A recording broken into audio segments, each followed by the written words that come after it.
Hello, lovely people. Okay, so we're going to do a very quick whistle-stop tour on how to write a review. Um, when I say very quick, I mean really very speedy. So if you want more information on your Google Classroom, there will be some templates to help you, and there will also be some other videos which can give you a little bit more information to make sure that you're writing a really good review and you're writing the best review that you can be writing. But if you're just looking for a little bit of guidance and you kind of feel like you know what you're doing, this might be the place for you. So let's talk about the very basics of reviews. These are the bare minimum things, and if you do the bare minimum, you're going to get bare minimum results. So if you want your work to be great, look a little bit deeper. But basically, if you've got a star rating, your personal opinion showing, what the book's about, some of the characters in a book or a film listed, and who that's aimed at, that will kind of help to develop your writing into the style of a review. You might see a few things in a review. So some things you might see are the characters spoken about, which we've seen already, the synopsis, which is just a quick retelling of part of the story, maybe your opinions about it. So a review is you saying your opinion about something that you've seen. Just like when we see reviews on websites, like if you go on Amazon to buy something, you often see people's opinions about what they bought. In the same way, if you have a book or a film review, it's someone's opinion about that book or that film. And that opinion is often summed up in a star rating. So they often have like 5 or 10 stars. If you have any pictures in your review, then you might have a caption to explain what the picture is of.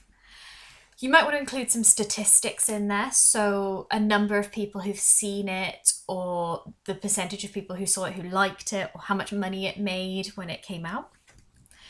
You might like to include some quotations from the book or the film that you're reviewing. You might like to include some of the positives and some of the negatives as well, because you're not necessarily going to always like 100% of something, and giving a balanced review of something where you give the positives and the negatives means that anyone who's reading that can get a really clear idea of what it was about. You might like to include subheadings to split up your separate ideas. So if you were planning on writing a paragraph about the characters and then a paragraph about the story and then a paragraph about the cover art, you might want to put subheadings there to break those up so it's really obvious. You might like to include some imperatives, so telling people watch this film or avoid this film, or watch this film but don't let your brother or sister watch it if they're younger than you, or read this book but make sure you read it on holiday because it's more of a holiday book, or whatever. That's what you're kind of going for. Now, a couple of things that we haven't talked about yet but we absolutely need to. Persuasive techniques.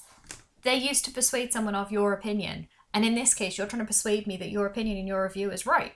So if you're telling me that something is really good, why not use a rhetorical question to make me feel like I already agree with you? And Allen-Pete sentences. Now, using your AP sentences will help you because it will make your review more interesting, which means that more people will want to read it. It also means that you can kind of craft the review so that the bits that you think are the most important seem the most important based on how you've used your AP sentences.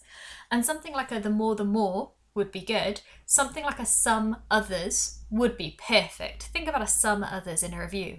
Some people feel this book was too long. Others feel that it wasn't long enough. I'm here to tell you, introduce your review. That would be a great way to start off.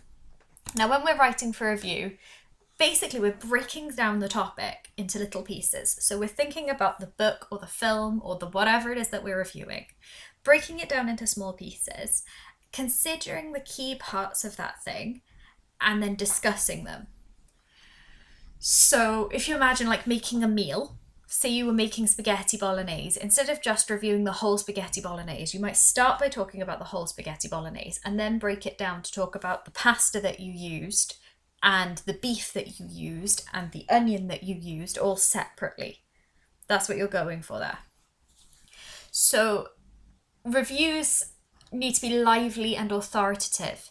When they say friendly, lively, authoritative, that's a way to show that you're really good at your writing, because when they say that, you're writing normally to an adult audience. You're not writing in a way where you're just telling someone what to do. So it's not the same as instructions where you just tell somebody to do it and they have to do it. It's more like you're talking to a friend, but you know more about the topic than your friend knows. So if you imagine you've seen a TV show all the way through and your friend hasn't, maybe you're telling them about why they should or shouldn't watch it.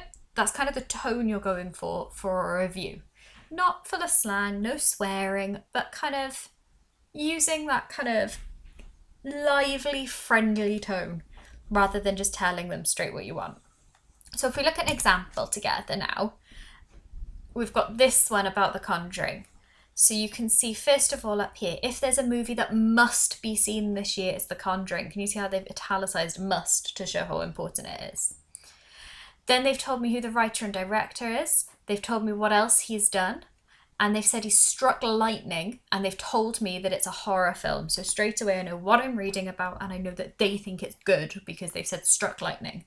They haven't just said this is a good film. They've used a metaphor, struck lightning, to show how good and impressive they think that the film is. That's something that you could do. Underneath that, they've told us kind of briefly a synopsis of the story. They haven't told us too much of the story. They've just told us a little bit about what I can expect. So I know I can expect creepy things happening in the middle of the night. I can see specific details have been pulled out here, and I can kind of work out that basically this is a film about somebody being haunted just from reading the review. And that's really useful because it means that if I'm the kind of person who doesn't like to watch horror films, I can work that out straight away. But equally, if I am the kind of person who likes to watch horror films, I can see what kind of horror film it is. Then they've broken it down into the different elements of it. So here they've talked about the casting, and then separately they've talked about the music. So it's broken down into different sections. So they've got the casting there, they've got the music there, they've got the production design. So the way that it's sort of the sets and things are made, and they're all separate. If you're doing this for a book, you might talk about the way the characters are set up, the settings in the book. You might talk about the language that's used in the book. You might talk about some of the key events that are in the book. You might talk about the historical context that's being portrayed in the book. You're breaking it down into its parts. And then at the end, they've given a star rating. They've chosen to give it out of 10. It's important that if you give a star rating, you say what it's out of, because obviously 4 out of 10 is very different than 4 out of 5. So make sure that you're clear what you're giving the star rating out of. So they've kind of gone through it. Now you can see they've got this friendly tone. All in all, bravo, Mr. One. So they've gone for this friendly tone straight away off the bat to show you the way that they're feeling about it. And it's not really formal, but they seem like they know what they're speaking about. That's what you're going for, that kind of tone. So if you're really stuck, this is quite a good way to start your own review. Start by thinking about these questions. So did you even like, we're writing a book review for now, for a second, for these questions. This is what we could go for. Did you even like the book? What was it about? What happened in it? Who are the main characters? And then what did you think about them? Who was your favourite character? Was it a main character? Was it a side character? Are there any other books by the same author? Is it maybe one in a series? Is it very different to the ones that the author has written before? Is it very similar? Are they normally a writer in a different genre? Are there any moments in the story that really stand out for you personally that you think, yes, this is a really good moment in this story? What type of age range is it aimed at? There's no point, for example, in that review of The Conjuring, there's no point in me thinking, oh yeah, I'm going to get out this, rent the Conjuring to show to my 3-year-old niece, because, that's just not going to work, is it? So think about who it's aimed at. Similarly, if I've got adult friends around and I'm like, I know, Paw Patrol, that's not going to work. So you need to think about, who is it for? Who is it aimed at? Think about who else might like to read the book. So even if you didn't like it, do you think there are other people who might like it? Do you think the reason you didn't like it is that you're not the type of person who likes it? For example, a book about football might be fantastic if you're Mr. Thomas. I'm not going to enjoy that book. But that doesn't mean that it's not a good book. It just might be for somebody else. Think about what was good about it, but what else you might have changed. So it's not just saying that the book is good. It's perfectly reasonable to write a review where you hated it, but explain then. Maybe even if you hated it, maybe there were some good parts. And think about, if you'd recommend the book to a friend, why would you recommend it? What would you say to them? Who would you recommend it to? So like if we're speaking about that football book, if I've picked up a book, started reading it, and it's all about football, I'm going to probably recommend it to Mr. Thomas, but I'm probably not going to recommend it to another friend who's like me. Now, these aren't everything for your review, but if you can kind of answer these questions, they'll help you put together a skeleton for your review, so you can start to think about the main ideas, the way that you started to relate to that. And that's what you're going for there. So this is just a really quick whistle-stop tour on how to write your review.